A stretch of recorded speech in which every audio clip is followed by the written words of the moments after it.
안녕하세요. 윤선박사 현장TV 윤선입니다.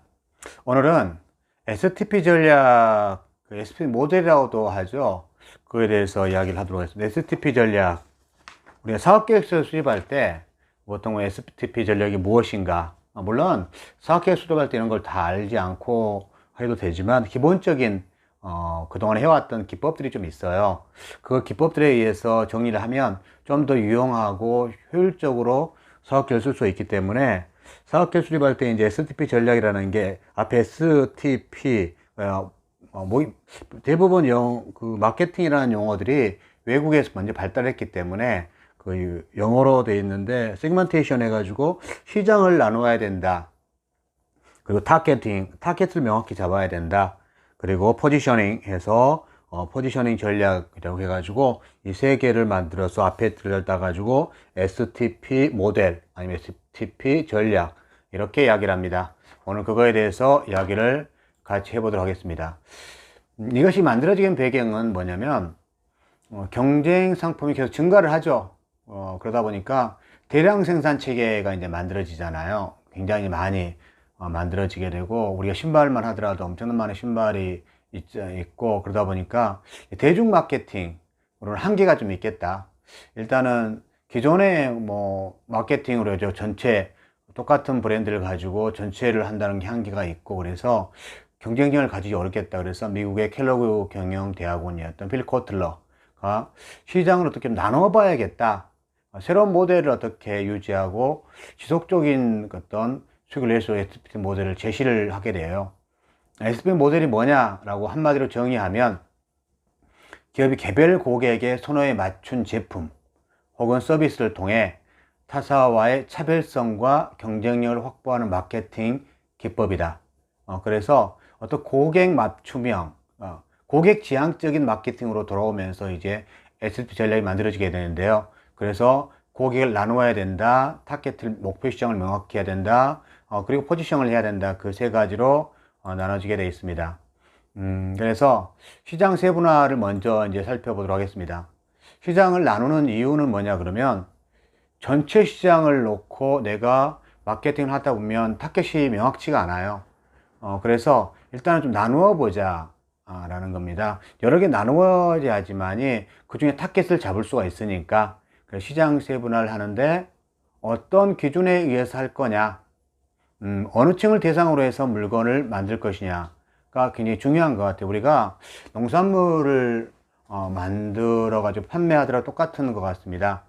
그리고 체험을 하더라도 어떤 대상, 타겟팅을 가지고 왜 고객이 오게 할 거냐, 가족 단위로 할 거냐, 그리고 몇 세 연령대는 몇 대로 할 거냐, 그렇게 나누어지는 거잖아요. 연령을 나눠야지만이 타겟이 맞춰지는 거니까. 최근에 들어와서 이게 더 구체화되고 있는 게 2019년 코리아 트렌드에서 무슨 이야기를 하고 있냐면 세포 마켓이라는 이야기를 합니다. 과거에는 틈새 시장 해가지고 굉장히 대량 마켓에서 이제 틈새 시장, 니치 마켓을 하자 그랬잖아요.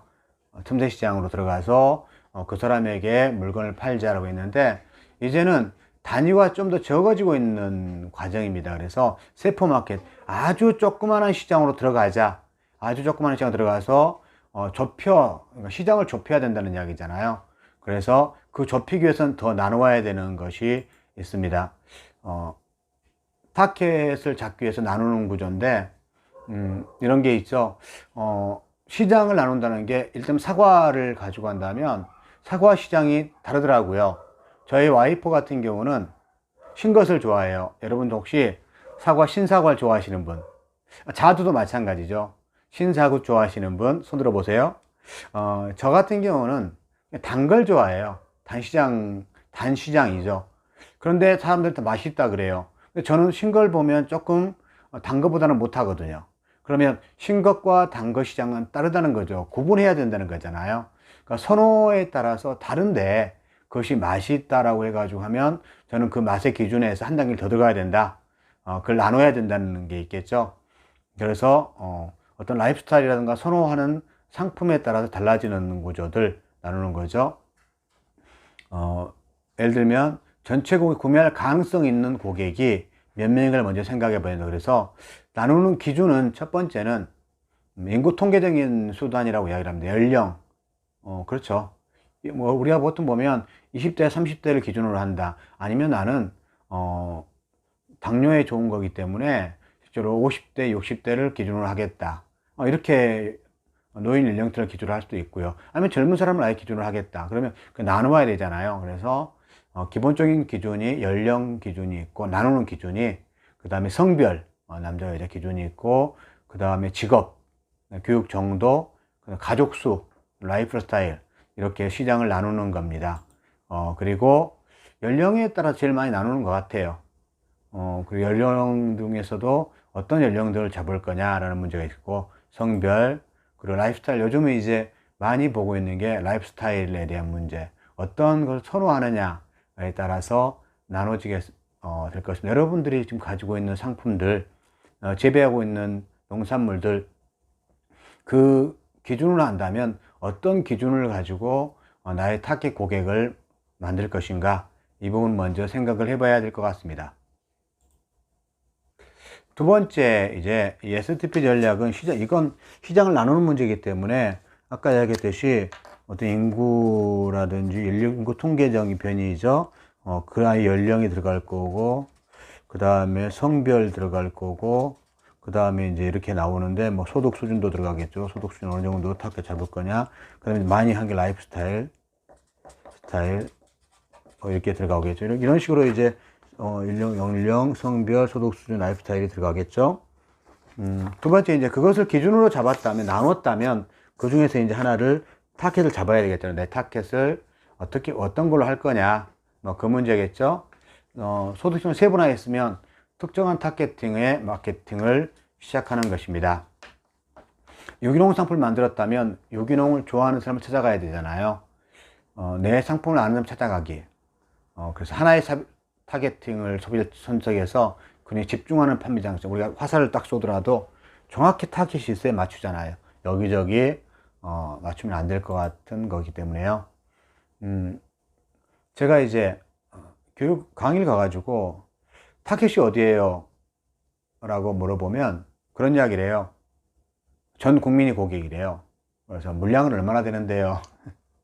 물어보면 물량은 얼마, 2,000평, 3,000평 물량이 나오는 몇백 박스, 몇천 박스 이렇게 이야기를 하는데, 그럼 그걸 전 국민이 어떻게 먹나요? 전 국민이 타겟이라고 하는 것은 실질적으로 비차별화 전략이라고 이야기를 할 수 있는데, 과거에는 그렇게 왔었거든요. 그러니까 비차별화 전략을 써왔었는데 이제는 그렇게 하진 않더라고요. 점점 바뀌고 있는 것 같아요. 농산물에 있어서도 좀 차별점을 두고 시작하는 것 같아요. 그래서 두 번째 이제 많이 하고 있는 전략이 뭐냐면 차별화 전략.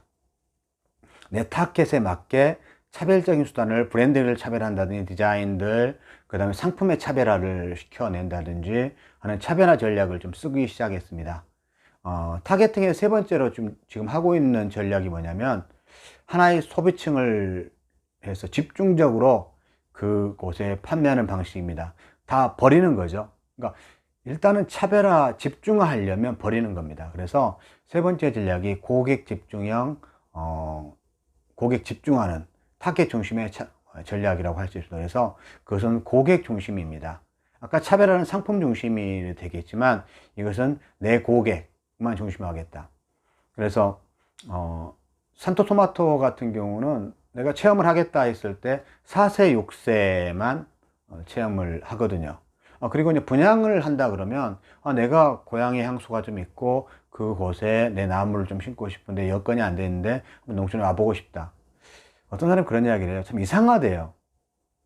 아니, 방울토마토를 재배했는데 농장에 와보고 싶다는 사람이 있다는 거예요. 그것도 뭘 보고? 온라인을 보고. 그러니까 우리가 생각했던 거하고 그러니까 똑같지 않다는 거죠. 대부분의 사람들이 마트에 살 거라고 생각하지만 그렇지 않은 사람이 있다는 거예요. 그래서 그 사람들이 와서 직접 볼 수 있는 사람이 있는 거죠. 그분들에 대한 집중화 전략. 그래서 이 타겟팅을 할 때는 세 가지로 나눠집니다. 첫 번째는 비차별화 전략, 두 번째는 차별화 전략, 세 번째는 집중화 전략. 이 세 가지에서 타겟팅을 하는 거고요. 마지막으로 이제 여기에 타겟팅이 됐다면 이제 뭐라 해야 되겠어? 이게 포지션. 포지션이라는 것은 내 마음속에 두는 거예요. 포지셔닝 전략을 이제 한다고 합니다. 그러니까 소비자의 마음속에 자리 잡는 것. 이걸 포지셔닝 전략이라고 이야기를 하죠. 독특하게 이제 바람직한 지위를 갖도록 제품을 배열하는 거.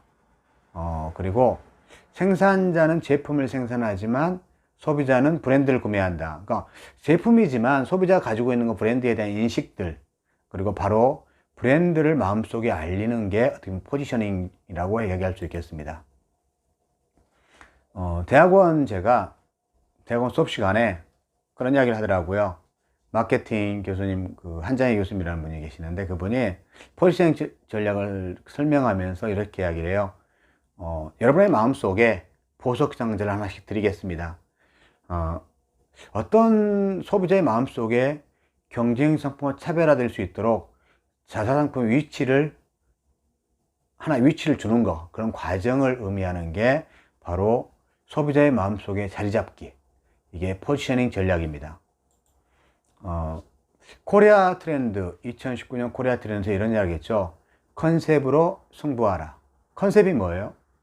그 소비자들에게 이 상품은 어떤 곳이다라는 것들을 알려주는 거, 그리고 그것들이 소비자의 마음속에 자리 잡는 거.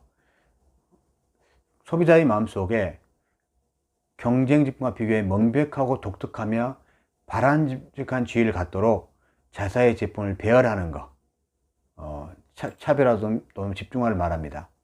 요즘은 전문화의 시대입니다. 고객의 마음속에 파고 들어가서 한 가지의 간단한 메시지를 전해야 됩니다. 이게 컨셉입니다. 여러 정보를 주는 게 아니라 호박하면 누구, 단감하면 누구, 단감의 명품하면 떠오르는 사람, 그 사람이 포지셔닝을 시킨 거죠.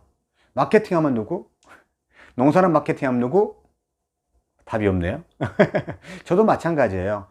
그 농업인들의 마음속에, 그리고 이 시장, 굉장히 많은 강의 시장 속에서 내가 포지션을 어떻게 할 거냐, 어떤 포지셔닝, 마케팅, 그러니까 다른 거 다 하지 않고 결국 마케팅 이야기만 하고 있거든요. 그래서 마케팅에 대한 부분이고요. 포지셔닝 전략의 가장 중요한 건 전문화, 집중합니다. 그래서 자신을 브랜드화하라. 톰 피터스가 이야기했잖아요.